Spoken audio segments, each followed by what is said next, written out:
welcome to my channel. This is not sponsored, but I wanted to show a new thing that my library does called Vox Books. They talk to you. This one is Karl's new Beak. 3D printing builds a bird better life. As you can see, there's a little device here. There's a little headphone jack if you want to listen to it with headphones. There's an on-off button to turn it on. And then if I press this button, it should boot it up, and then we can listen. This one's called Karl's new Beak, like I said. So, let's listen to it. Vox Books are books that talk. Vox Books presents Karl's New Beak by Lela Nargi. As you listen to this book, you will hear this sound when it's time to turn the page. Now turn the page and let's start reading.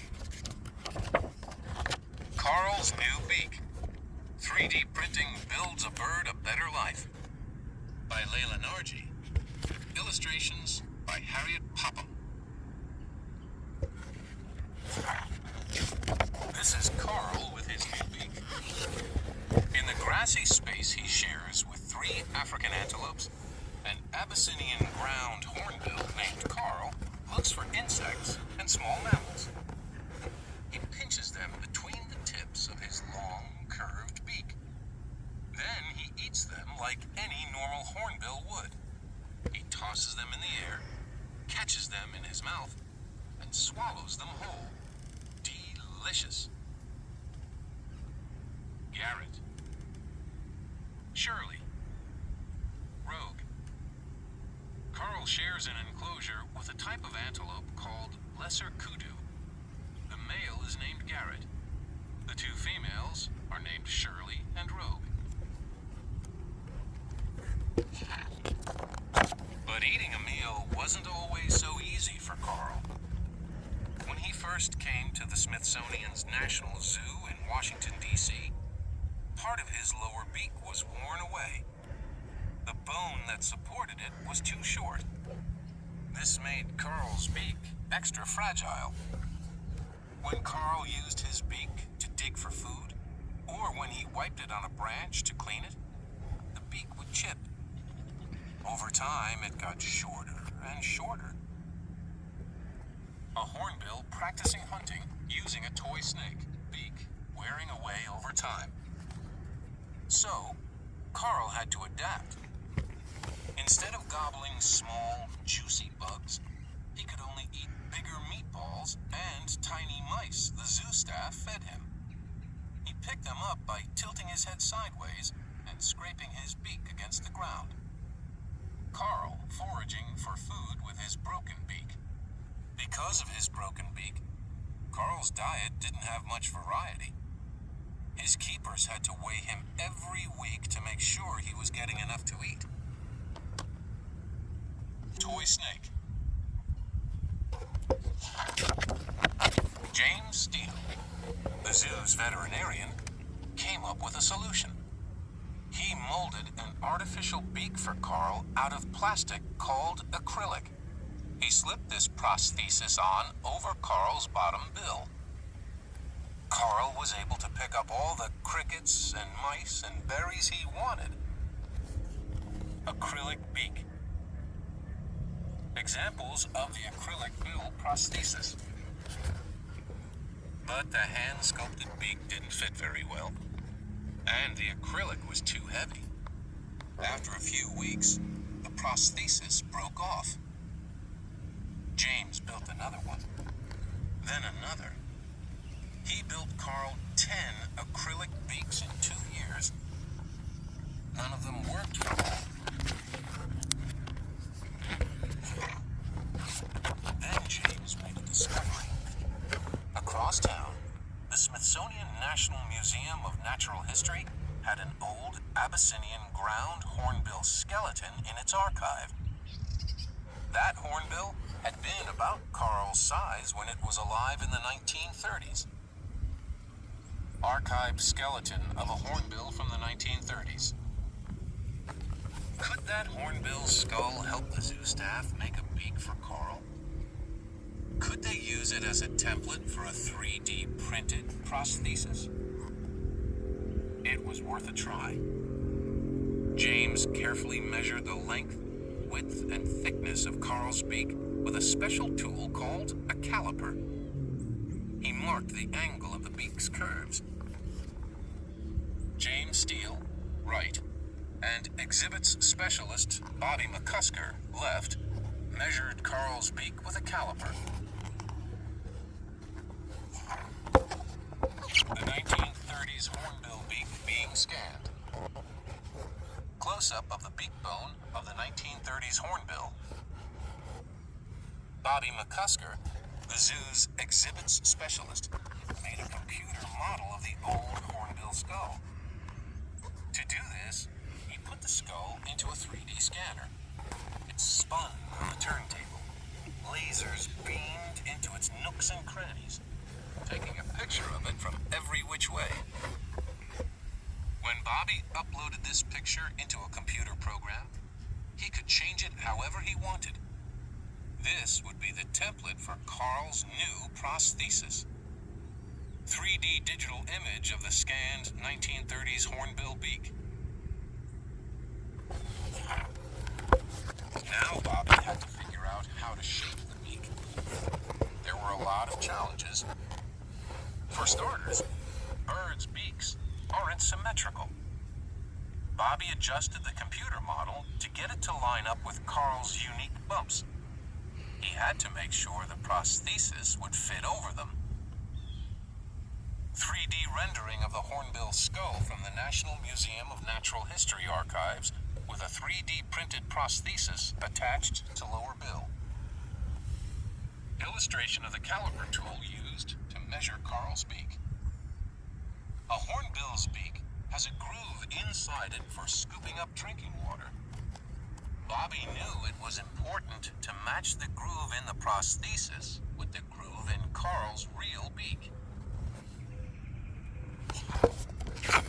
Curator Tony Barthel is in charge of caring for Karl and the other animals at the zoo's Cheetah Conservation Station exhibit. He knew Karl's new beak had to be both strong and light. He helped choose the material to make it. Regular 3D printer plastic bent under pressure. The toughest printer plastic shattered if it was hit too hard. The plastic in between was just right. Tough and durable, but flexible too. Now Bobby was ready to print out a prototype. The team used it to experiment with the fit. Prototype in the process of being 3D printed. The team tested out the third version of the 3D printed beak. Assistant curator Gil Myers held Karl while Bobby slid it on his beak. It stuck and puckered in all the wrong places. Bobby made a second prototype, then a third. Each time he tweaked and fiddled some more. After 5 months of working out the details, Bobby printed a fourth beak. They all held their breath as they slid it onto Karl. Test fitting of the final version of the beak. Finally, the fit was just right. Now they had to attach it. Assistants held Karl and gave him medicine to calm him so he wouldn't squirm. Karl needed to be perfectly still so his keepers could attach the beak in the right position. Final fitting before the 3D printed beak is glued to Karl's worn beak. They monitored Karl's heart rate and breathing to make sure he was healthy and safe. While he was calm, they even gave him a nail and feather trim. Then James sanded Karl's bill to smooth it. This would help the process prosthesis stick. He marked it with a pencil to show how far up the prosthesis should slide. James squeezed on glue and attached the prosthesis. Gil held it in place until the glue set. Then James filled in gaps with more glue. Gil held Karl's beak in place until the glue set. 30 minutes later, Karl had a new beak. The question now was, would it work? Karl's new beak. Karl enrolled with his new beak. Back in his enclosure, Karl rubbed his beak against a branch like he was trying to scrape it off. But when he saw a meatball to eat, Karl nipped it right up without tilting his head.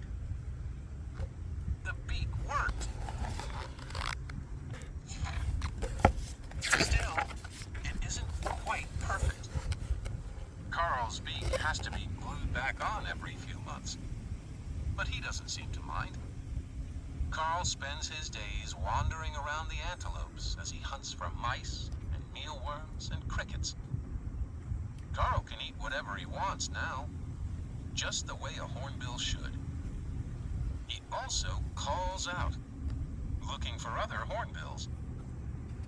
Thanks to his handy new beak, Karl is ready to meet a mate, using a poison that's injected into a victim. This recording copyrighted 2020 by Library Ideas, LLC. Narration by Kevin Stillwell. Audio recording and post-production by Listen Up Audiobooks.